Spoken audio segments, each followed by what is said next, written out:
There's this really famous quote. Someone asked me, where's all my money? And I said, hanging in my closet. Yeah. It's not the best feeling to see your money hanging in a closet. It feels much better to watch your money growing, investing. She won't be able to do this. She's not good enough. Unfortunately, we keep registering it into our minds as the truth. Yeah. When it's absolutely not the truth. I'm successful and I'm financially independent, but I don't understand how to manage my money. When I look back, I find that actually the men in my family, whether it is my father, whether it's my father-in-law, whether it's my husband, have actually been my biggest cheerleaders. For me, I knew when I was kind of taking on the journey of starting a family, I knew my career would continue to be a priority for me. Even while I'm sleeping, I've just had this fun out that my money's working for me while I'm sleeping. What is that one thing that the online audience doesn't know? And they'll be surprised and shocked to know this about Masoom.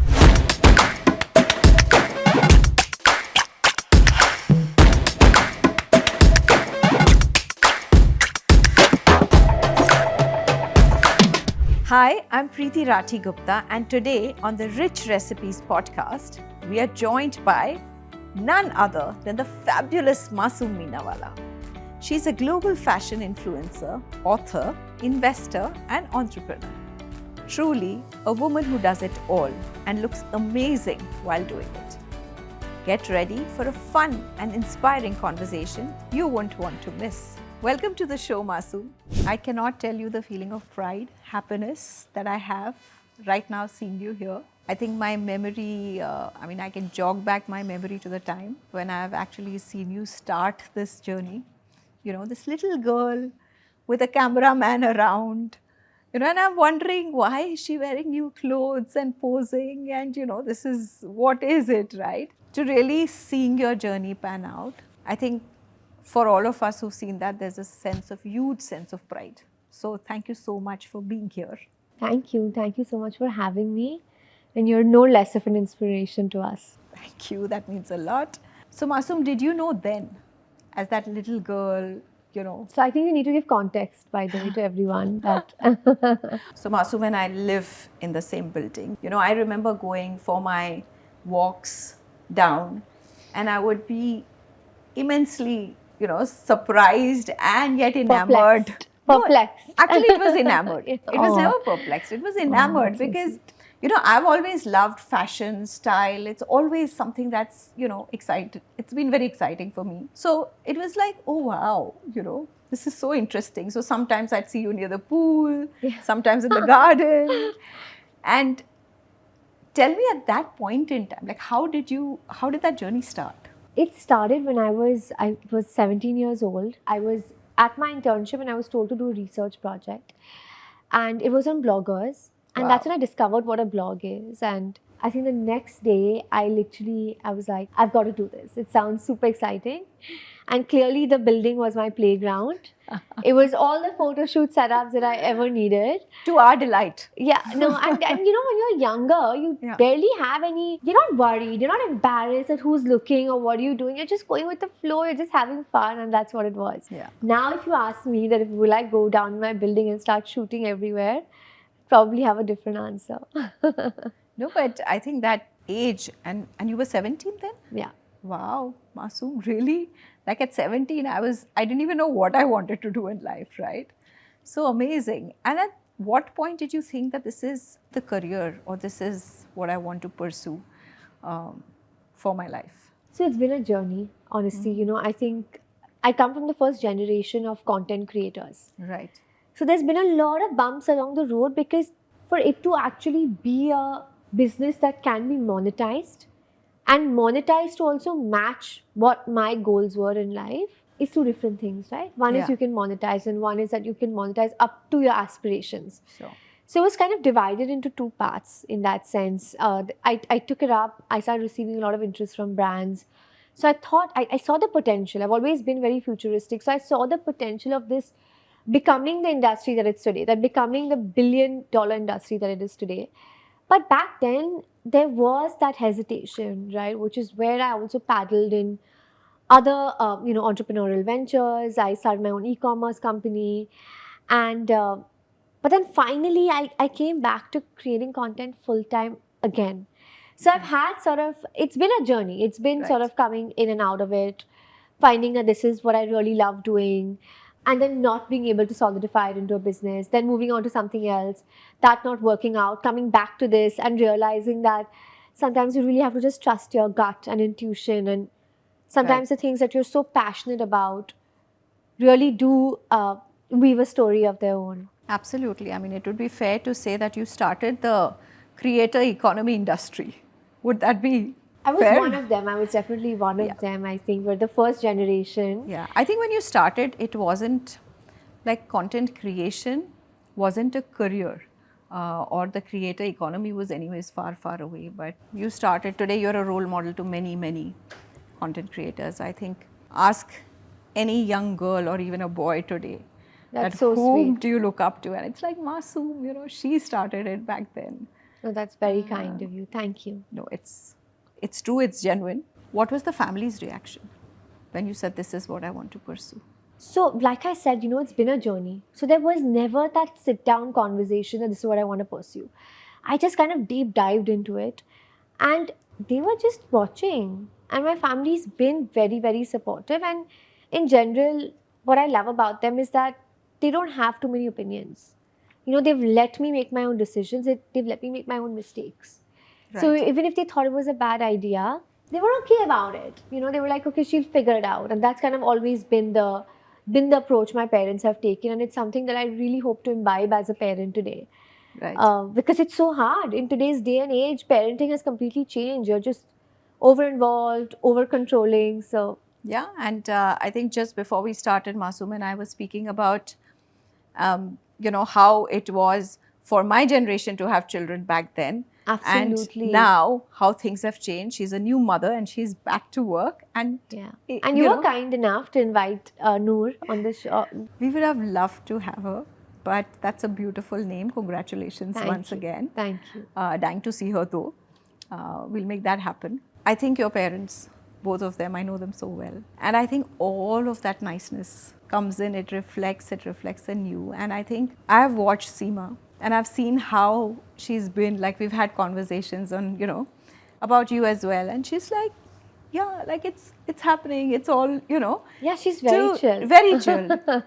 Apart from the fact that we connect on music, which is another thing, but fabulous. And now that you've become a mother, since we're talking about motherhood, did it ever occur to you, I'm expecting a child or I'm going to become a mother, what happens to my career? And it is, it is that hump that one has to cross, every woman has to cross. How did you do it? I think first you have to be sure of your decision, right? I think you have to have that clarity in your mind. For me, I knew when I was kind of taking on the journey of starting a family, I knew my career would continue to be a priority for me. Wow. And to constantly remind myself helped me through the process, right? But I think, of course, over and above that, there is just so many factors that play a role here, right? Things like support.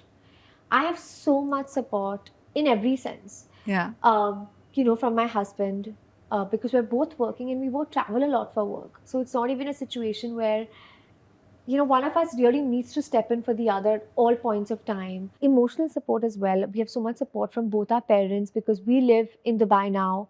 One set of parents lives in Europe, one set of parents lives in India. So when we need to, in case both need to travel at the same time for work, we need one of them to step in. You're talking about extreme levels of support here, which I have. Second thing being, I have flexibility, right, of a career. I have flexibility in terms of privilege of being your own boss, in terms of deciding my own timings, in terms of, having control of my day. I don't, because of course there's brands involved and there's events involved and there's events like these or interviews like these, but I'm still my own boss. I can't remove that from the situation. So there is, of course, it's amazing to do it, but I think it's important to see what all it's being done with as well. Yeah, absolutely. But in my journey, I've seen so many women drop off at just that point, however passionate they were about their career. For some, it obviously becomes a challenge because you don't have that support system, Yeah, right? absolutely. But sometimes it's also the inability to build that support system. I've always told my children, my daughter, that the biggest asset that you can have as a woman is creating that support system around you, because that's how life is. And you don't want to sort of compromise on one thing or the other, right? Absolutely. But I think one thing that really helps is communication at the workplace. Absolutely. And this can be a game changer. The percentage of women dropping out of work during that period of childbirth is enormous, exactly like Right. you pointed out. But something that would completely change this is literally conversation at the workplace, right? And this is something where I think people who are in a corporate environment need to have this conversation with their seniors. What is that timeline looking like? When do they expect to return back to work? How is this playing a role on their mental health, on their physical health? What is the support that the workplace can lend as well? Correct. As an entrepreneur, this was a conversation I had with my team as well. When I went, and this is from my first baby who's now almost 2 years old, we planned out the maternity leave. We knew the date at which I needed to stop traveling. We knew the date that, approximate due date I was coming on. How many days before would I stop working? We decided just a week before, and then I'm, good to go. How much maternity leave was I going to be taking? What is my availability like during my maternity leave? Am I doing a, full on blackout? Am I available for meetings? Am I just not shooting for some time?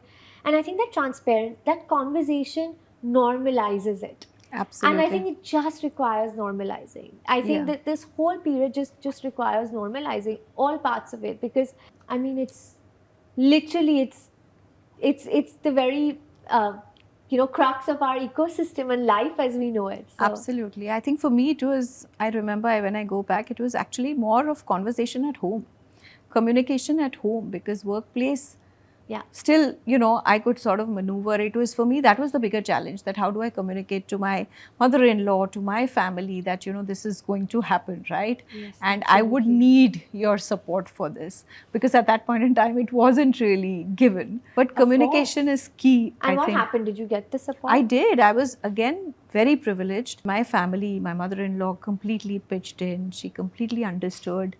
Maybe not at word, like just the at word go. Yes. But I think she did eventually come around, and and I couldn't have done this journey without, and not just my mother-in-law, even husband, right? Like Pradeep had to understand that there will be days that he'll have to go to the PTM, and we had to, the second important thing you said was planning. Planning out all of this is just makes life a lot easier, because then you are able to adjust dates. You're able to say, okay, when are you traveling? Absolutely. I completely agree with you. So I'm also Virgo, so that kicks in, and then, like, the brain goes crazy. yeah. But So no, I'm a absolutely. Sagittarius, but I'm a woman. But I know you have to plan your life if you want. Yeah. If you're a woman with a career, Yeah. you have no choice but to really plan Yeah. things out. And I'm so glad you laid that out. And then now becoming mom to this little beautiful angel, young girl, does that change your perspective in terms of maybe whether it is thinking about her future, her financial security? I mean, the day my daughter was born,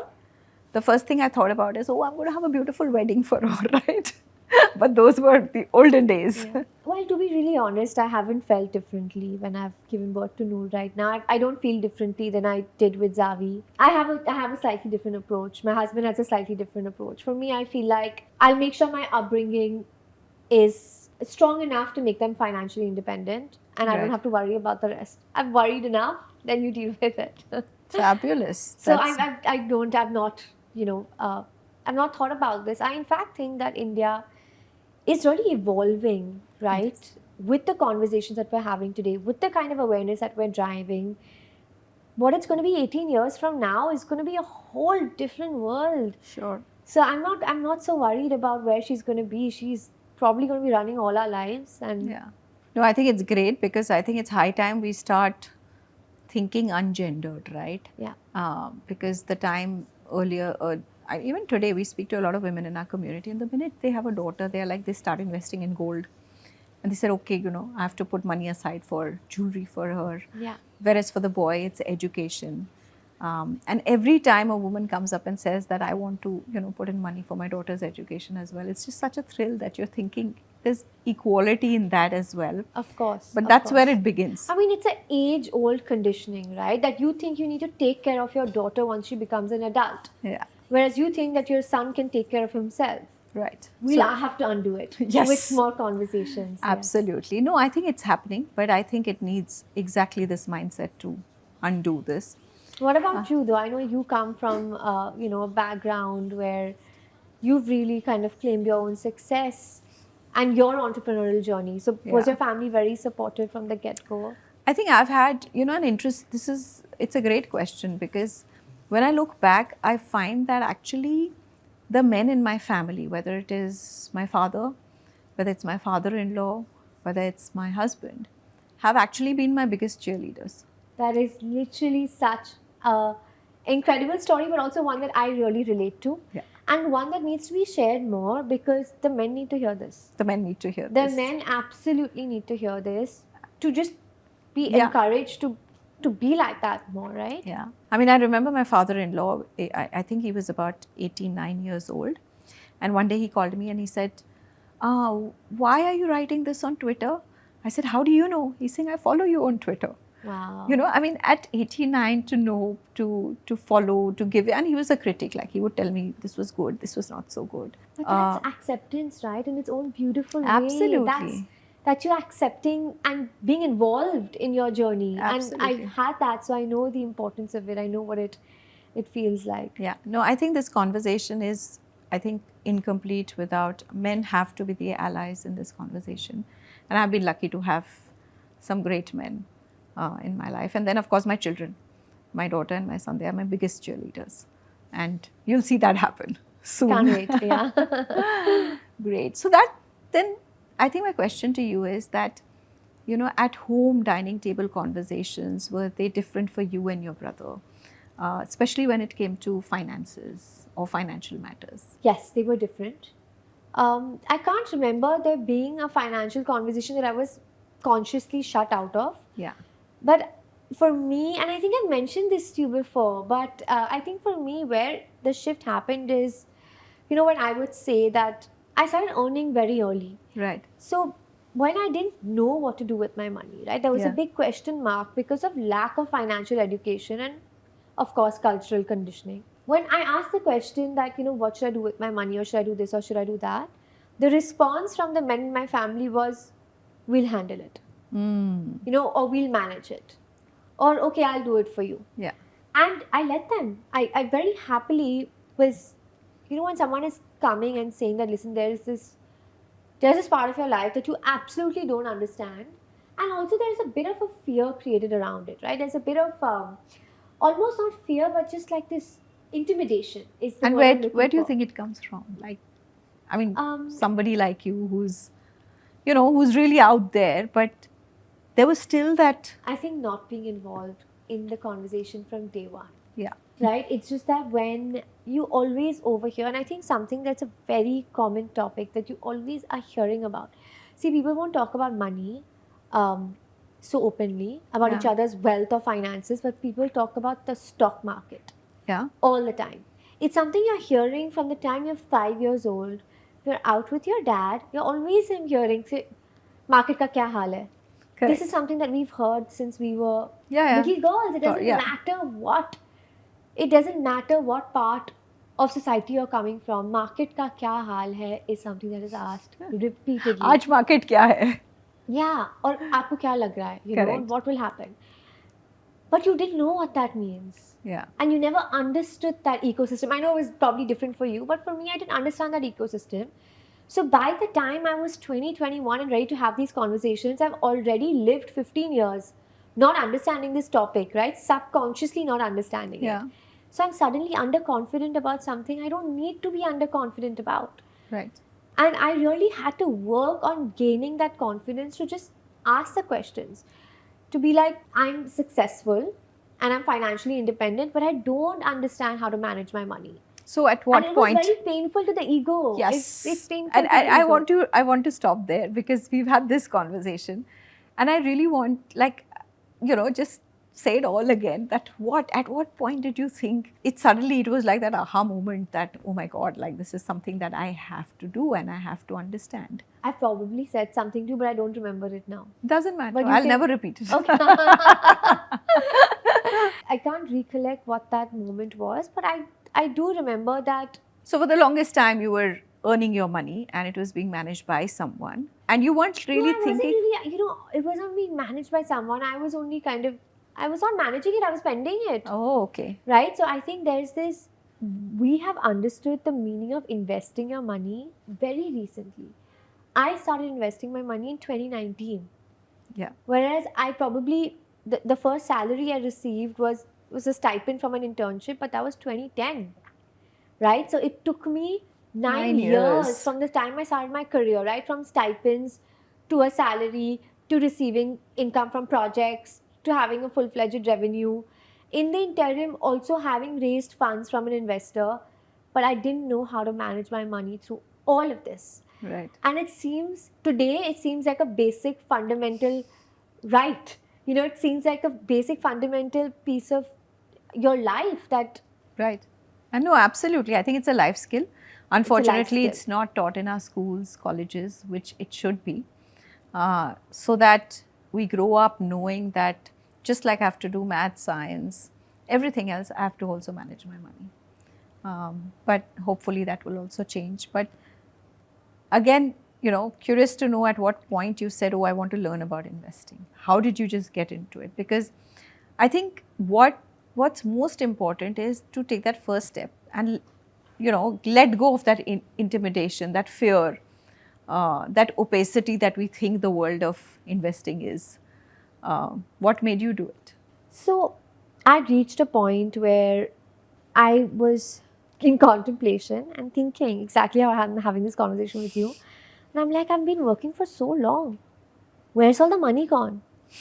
Right? Like, and I hope young girls don't relate to this, but there is a part of me that thinks that a lot of people might relate to this because will. we aren't told what to do with our salaries. Yeah. We aren't told we've not been taught what to do with our paychecks. Yeah.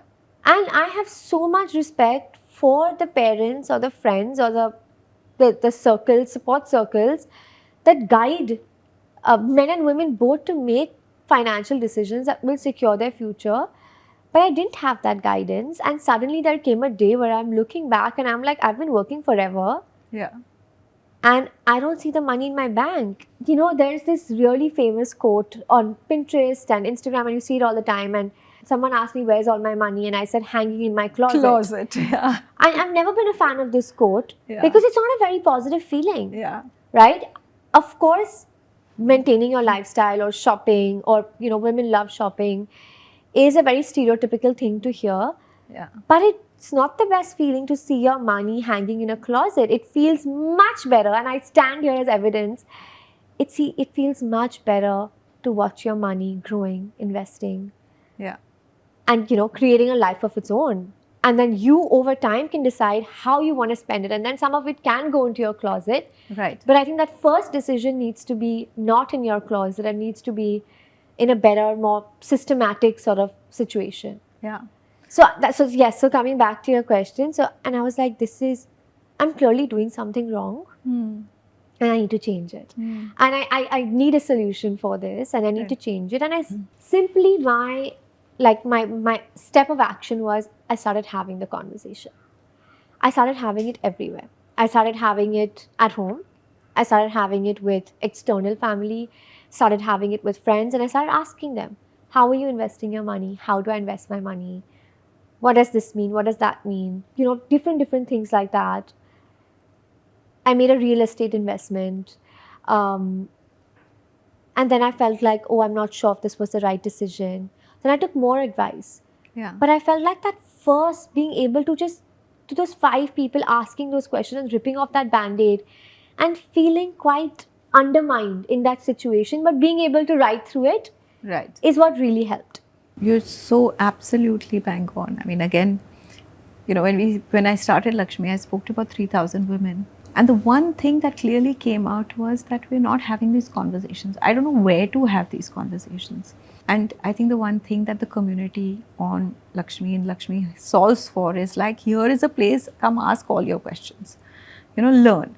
Take that first step. Because I think that's that one, it's like that Lakshman Rekha that you don't cross. And the minute you cross, then you really blossom. Like, after that, I've had a conversation with you where you're talking all these financial words with absolute ease, and I'm like, I'm talking to a professional now. Like, she's learned it. So it's just amazing. And it's not that hard. It's not. It's not rocket science. It's actually quite simple, but it's just that you need to put your money on the table. Right. I think when you invest that 1,000 rupees, you're invested.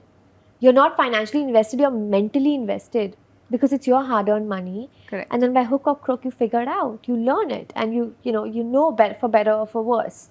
But I think until you take that first step, and it was through these conversations. One conversation with one of my husband's cousins happened. He connected me to a wealth manager. I started doing SIPs. I found more structure. I kind of made that decision that I want to do a bit of real estate, do SIPs, found my Right. balance in terms of what works for me, and then made those decisions. Fabulous. And do you spend a lot of time today on managing your finances? What's like the total amount of time you spend? Well, I really enjoy it. Yeah. So it's more from a place of something I really, really enjoy doing, and that's why I opt to spend time on it. Yeah. But I do think I do have a few structures in place which I think are very important. I do a monthly review of my Portfolio. expenses.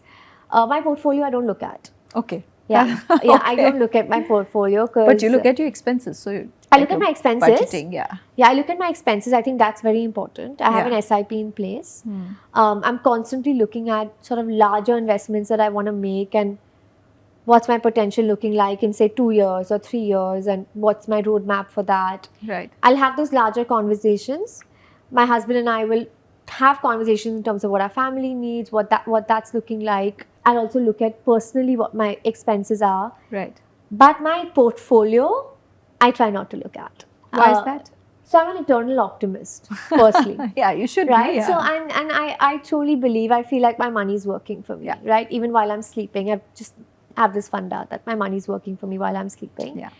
And yeah, I'm invested in the Indian markets. Great. And I'm a big believer in India. So Fabulous. there's no doubt about it, right? Yeah, I think everybody listening in, it's so important, and I'm so glad you said it, because we keep getting questions on, should I be investing in the US market? Should I be investing there? And we keep, this is the place to be. This is where, This is the place to be. this is where Absolutely. opportunity is. And most importantly, once you've invested, just let it be. You don't I keep telling a lot of women that when you buy a house, even your real estate, you don't check every day what is it worth today, right? If you've bought jewelry, you're not going to check, every day what is my jewelry worth.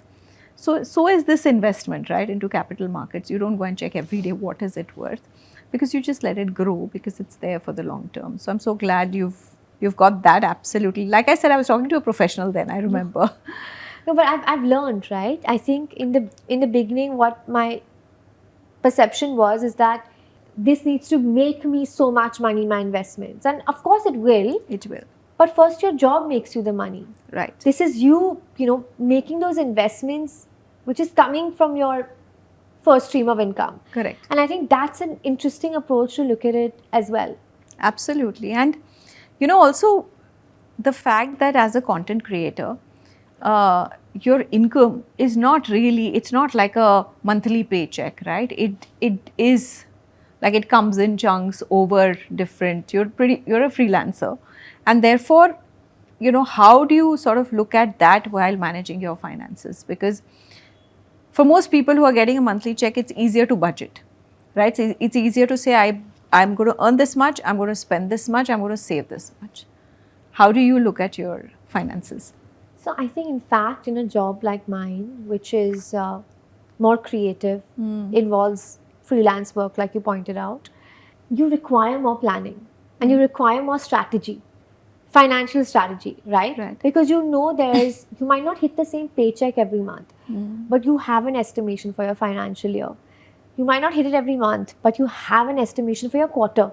Correct. So can you make quarterly decisions versus making, say, month-on-month decisions? Month-on-month, yeah. And as an entrepreneur, somehow that kind of plays out as any business, right? Right. Businesses today are so dynamic. Right. Today, I'm a creator, but even for so many entrepreneurs, paychecks might not look at that month-on-month. But Sure. you can look at, I think looking at your year and quarters it's a life hack.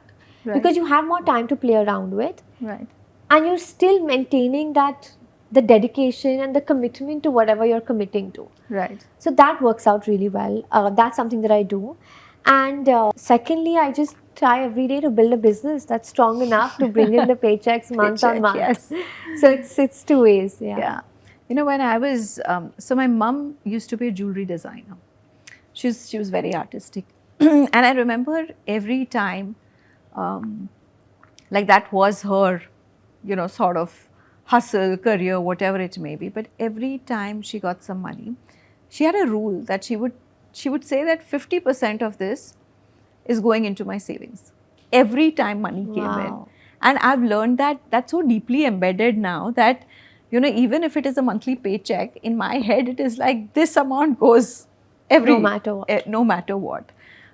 So you know how, again, how we learn when we are children, we look at what our parents are doing. So anything that you've, you know, taken from your mom, you know, because I think money habits, and we've seen this is again statistically proven that we actually have a money memory muscle. So invariably, subconsciously, we will do what we've seen our parents do, and particularly girls will do what they've seen their mothers do with money. So have you picked up anything from My mom and Seema? I are poles apart. We're absolutely poles apart on the subject. She loves to live life large, Yeah. right? So for her, I think she's a spender. And I'm the exact opposite. Really? Yes, I'm literally like, I'm at the other end of the spectrum. So do you become mom to her often? No, I don't. Tell I her, don't. mom, this is how you look at your Maybe finances. she'll disagree. I think I do. I think I do. But now I've realized not to, right? I've Yeah. realized that she's allowed to make her own decisions and she's allowed to course. live her own life. And Yeah. that's okay. We both have different perspectives and none are wrong. No, that's You know, fine. from that, none of them are wrong. And in fact, she, like literally, like if I tell her, Mom, I went shopping today, she's the happiest person on earth because it happens so rarely, right? Yeah. And she's someone who really enjoys these pleasures in life. And Yeah. No, so do I. I think, but I do my budgeting first. So I will save my money and then I do this without guilt. And I think I have a daughter like you. She's like, you need to be a little. I'm like, I've done my budgeting. I'm set. But you're good. right. Yeah, I'm good. yeah. Super. Okay, now we come to something very interesting. Your book. What, you know, and it's, I think just the title of that book, you know, that itself is just so, you know, how do I put it? It's like really literally provoking a reader to say that, you know, like she will never make it. So where does that come from? Did you have that experience of, you know, people saying that of this course, will not happen? I had that experience, but I think, of course, it's my story and I've had that experience. But the reason for the title of the book was also that all of us have had that experience. And if I ask you, have you had this experience? All the time. I mean, and no matter what stage of life, you know, I've built successful businesses, but even today, when it's Lakshmi, like you can see in conversations that, oh, okay, you know, why do you need a platform for women? Or, you know, it's never easy. Yeah, like it's never easy, like, it okay. never changes, and it's Yeah. never going to go away. And that's exactly what the book talks about as well, right? It's not about whether I've made it, not made it, hopefully will make it. It's more about the fact that that opinion is so relevant. Yeah. And we cannot let this opinion have any power on us. And that's kind of what that story is Right. really about.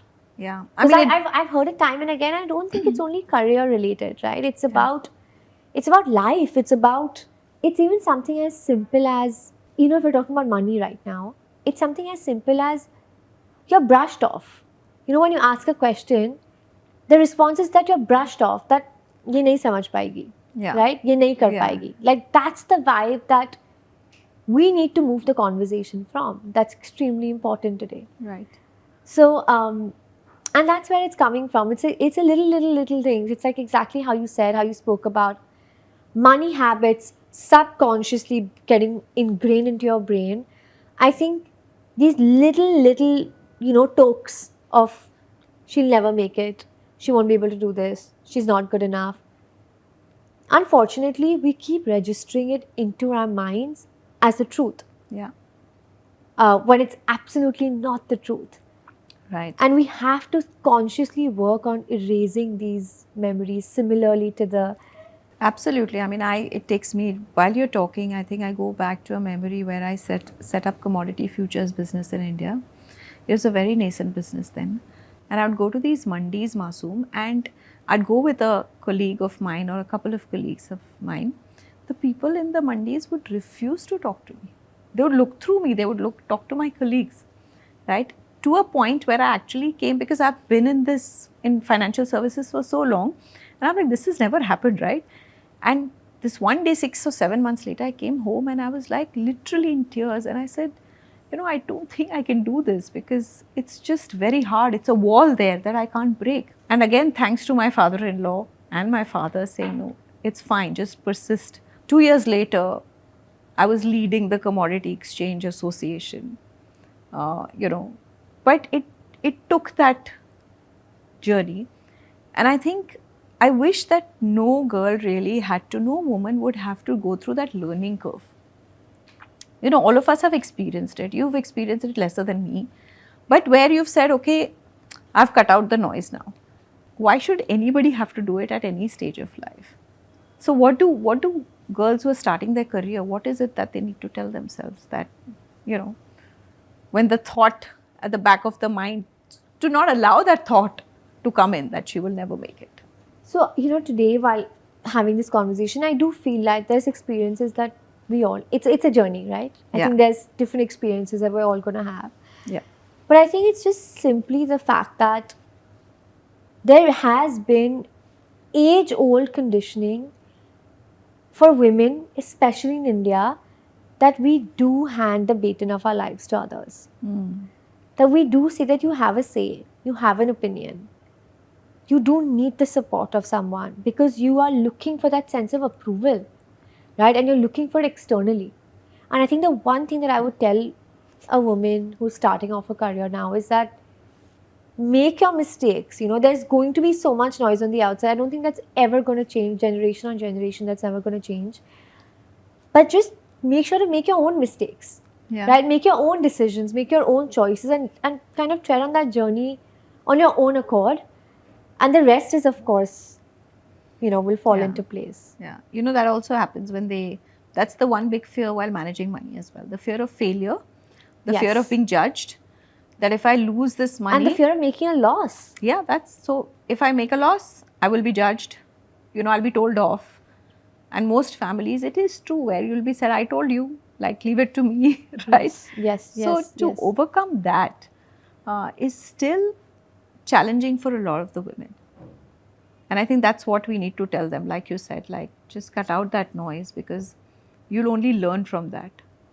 We tell women, it's like, tell yourself it's a cup of coffee I had because you began with 100 rupees. So it's all right, right? Fabulous. Okay, now this is a little cheeky one, okay? And I will vouch for this, that amongst all the content creators I know, you're the one person who has that absolute perfect image online. You think so? Of course, absolutely. Like if Masoom is getting married, it's like perfect, right? She's just perfect. If she's having a baby, it's like, oh my God, like this is all so, everything, like even, and I think also the way you talk, it's all very, like I say, and I a lot of times shy away from saying that word, but I think it showcases values that you've, imbibed, that you've built. But what is that one thing that the online audience doesn't know? And they'll be surprised and shocked to know this about Masoom. Oh, well, there's so much, to be honest. Yeah, I think, really? yeah, of course, there's so much. I think there's been a time where I've said that I will draw a line now in terms of how much I'm going to be sharing on the internet. Because I've been doing this since I was in my teens. Right. And as you progress in life and just structures change and life changes and, we're family now, privacy also does kind of kick in and you say that I don't want to overshare now. So there's loads, but yeah, there's loads that I think. Loads, but yeah. one, okay, this is something about Masoom that nobody knows. At least, no. I don't think online audience doesn't know. I think I'm an oversharer. Everything I do, I always talk about it. Like, I love eating pav bhaji on the road. It's like my Santosh Sagar is like my guilty pleasure. Guilty pleasure. But I've always posted about it, right? So I feel like it's not a secret. I'm big on personal space. Yeah. Yeah, I'm very big on personal space. I don't like always being around people. I'm someone who loves to be alone as well. I don't think that people know. Yeah, probably this one. That's that Yeah, one thing. yeah. Amazing. Yeah, yeah, yeah. So Masoom, I think I have the privilege of being able to have you across the chair and really having this conversation. But I feel that as we get better at what we do, there is a certain amount of success. There are also learnings that we can share. And I think the one big gap in our society today is for young girls to really be able to find somebody whom they can ask these questions to. You know, just like you can't ask money questions, similarly, life questions. So we've included this one segment in our podcast where we have a Gen Z uh, aspirational young woman who can ask both of us something that's been on her mind. Sure. So would love to invite Of course. this young girl to the podcast. Now it's time to switch things up with our guiding Gen Z segment. Today we've got Anmol, a rising fashion influencer with big dreams. She's here to pick our brains about building a career in the spotlight and managing finances like a pro. Let's welcome Anmol to the show.